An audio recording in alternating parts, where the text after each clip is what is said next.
Greetings and thanks for joining us for this PJTV Special, our favorite political moments of the year. I'm your host, John Phillips.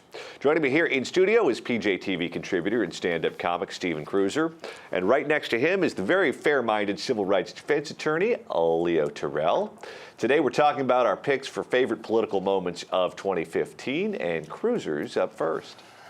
My favorite political moment of the year involves Republican presidential hopefuls Jeb Bush, extreme hopeful, and Marco Rubio. The drama between these two unfolded in the CNBC debate, which was otherwise a complete train wreck of the debate, but this is one of the most watchable things in it. And to me, it epitomized the old school establishment Republican approach to things that's still very much rooted in the 20th century, and the fact that they don't know that there's new stuff happening in the party now. So Jeb's handlers decided that he should go after Marco Rubio directly because he was starting to lose some of the Florida money, and Marco was the heir apparent to Jeb, and it wasn't going well, so they said, you got to attack Marco now. You got to attack Marco. That's going to be your new thing. So he's going to attack Marco on not voting enough while he's running for president, which all politicians don't do, when they're running for president. So, and then it unfolded very uncomfortably, and Marco basically handed Jeb's lunch to him beautifully. I think it's possible to go from nowhere to somewhere when you're running for president. Yeah. If you weren't the heavy favorite to begin with. Yes. If you're the heavy favorite to begin with, and then you end up at 2% or 3% in the polls, and then you're trying to claw your way back up, I don't think it's possible. I think the public knows who you are. I think the public has seen you. They don't like you. They've rejected you. It's over for him. Yeah. And well executed. And also, he's rusty. Jeb Bush been out of politics for 6, 7 years since he was the governor of Florida. He's rusty, and I think his reliance on his name, Bush, it was a mistake. And it just seemed like Marco Rubio has run roughshod over Jeb. And I just think Jeb's name in and of itself is not going to be enough to get him moving. Yeah, and you point to the obvious big problem with him right now is he is the heavy favorite. By the way, that's a Jeb Bush campaign calling. That's Mike Murphy. There was supposed to be the 800-pound gorilla in the room, and he keeps having to reboot himself and remessage himself it's like. I'm trying to talk over. I apologize. That's okay. I apologize to the world. That's not normally happened. My phone went off. Jeb Bush just sexted Leo Terrell. that's what just happened there. So true. But Bush is just Bush. I've maintained all along he doesn't look like he wants this. He doesn't look like he ever wanted this. No. Everything he does is half-hearted. If this looks like this has all the makings of Daddy wants me to do this, so I'm doing it. Here's another question. Why is it that you're attacking the guy that's number 3 in the polls? Don't you go after number 1? Well, because the obvious answer would be Florida.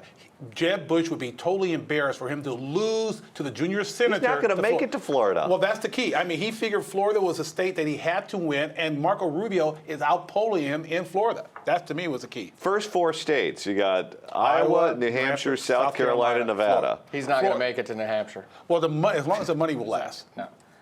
All right, moving on to my favorite political moment of the year. It comes from the first GOP debate on the Fox News channel.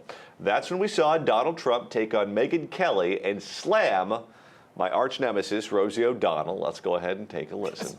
You've called women you don't like fat pigs, dogs, slobs, and disgusting animals. Your Twitter account... Only Rosie O'Donnell. No, it wasn't. Leo, here we learned that the only people that hate Rosie O'Donnell more than her children are Republican primary voters. Very true, John, because Donald Trump had an excellent comeback when he mentioned Rosie O'Donnell. They loved him. That was the way he got escaped from Megyn Kelly. See, I'm not even a big Megyn Kelly hater. I did not like the way she handled herself in that debate, though. I didn't like the way overall that debate was handled. I thought she was a little too smirky and muggy for the camera. I don't like it when purported news people mug for the camera, okay? If you want to be part of a sketch comedy troupe, then go to, pay for your groundlings classes, work your way up the chain, but don't go into news and then sit there and smirk and wink, and that just starts to wear on me. But John's selection is an outstanding one because they were trying to derail Donald Trump at the first debate, and guess what? It did not happen. Megyn Kelly tried to get Trump to get a pledge that he would not run third party. It didn't work. The backlash is on Megyn Kelly. And since then, Megyn Kelly has kept the heat on Donald Trump. But it's worked for her too. Her ratings are big since then. His poll numbers are big. It's like this big, happy. You know me. Back then, I said this on the air with you. I said I don't buy that this is actually a feud. I think this is a little kabuki theater dance being done between Fox News and Trump, and I still maintain. Okay, I want both of you on the record for this. Yes. I need a prediction. Is there going to be a day where Donald sits down with Megyn Kelly on her show on Fox and gets 9 zillion people tuning in to watch? You have read my mind. The answer to that is yes. I believe there's going to be a mega show with Kelly and Trump. It's going to have 15, 20 million viewers. And it was on Roger Ailes' calendar 2 months ago. Okay? That's what I've been saying. I was thinking the same thing. It was on Roger Ailes. He's had it in. He's set out the Evite to all the upper. Yeah, it's been there all along. All right, Leo, what do you have for us? Well, my favorite political moment for 2015 is Donald Trump leading the Republican field. And as we speak right now, Donald Trump is making worldwide recognition and name recognition regarding his position on the Muslim issue, allowing them in America. I think Donald Trump is the story for 2015 and the political story of the year. Should have been Person of the Year. No question. Now, here's the problem that the GOP establishment is facing. The guy who's polling number 2 right now is Ted Cruz, who they hate just as much as they hate Donald Trump. Jeb Bush, who was the establishment pick, is not going to be the Republican nominee. It is over for him. What do they do? Do they put all of their chips on Marco Rubio, or do they hope that someone like Mitt Romney jumps in at the 11th hour and can take over that Jeb operation and maybe knock those two off the top? Let me be as clear as possible. There is a total disconnect between the Republican establishment and the Republican voters.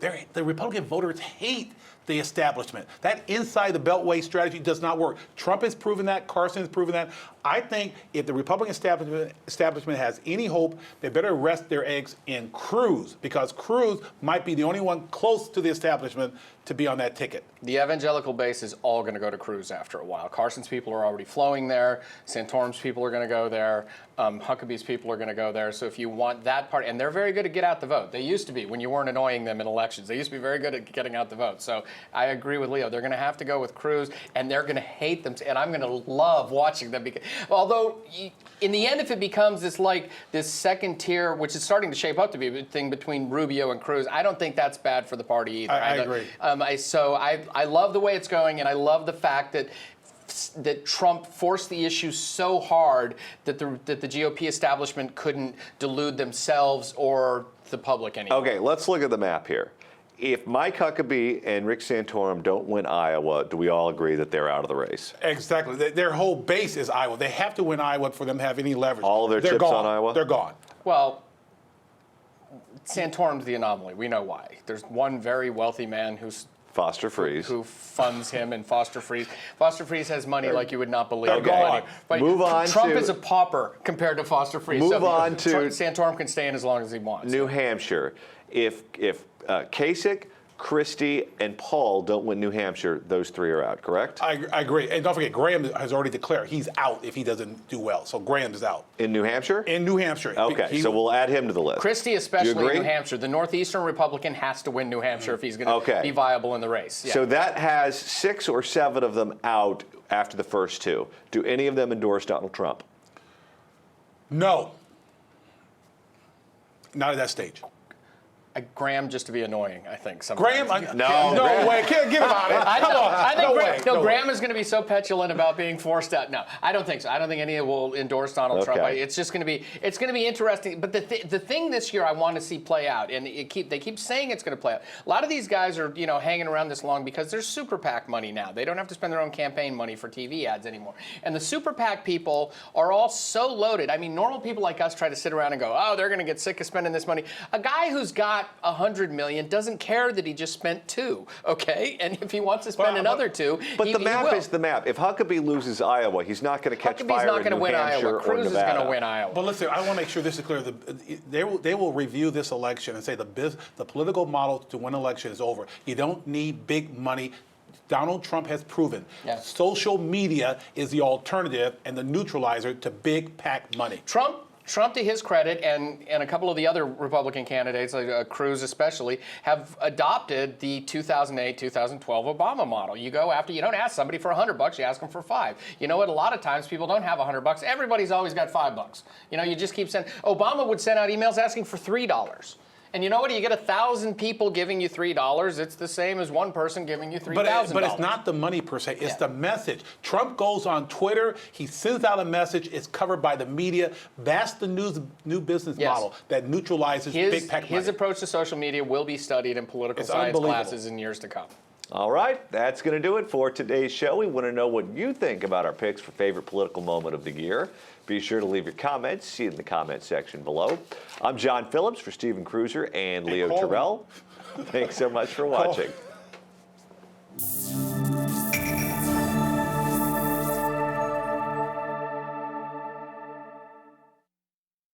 It was John's fault because John told me to check my phone.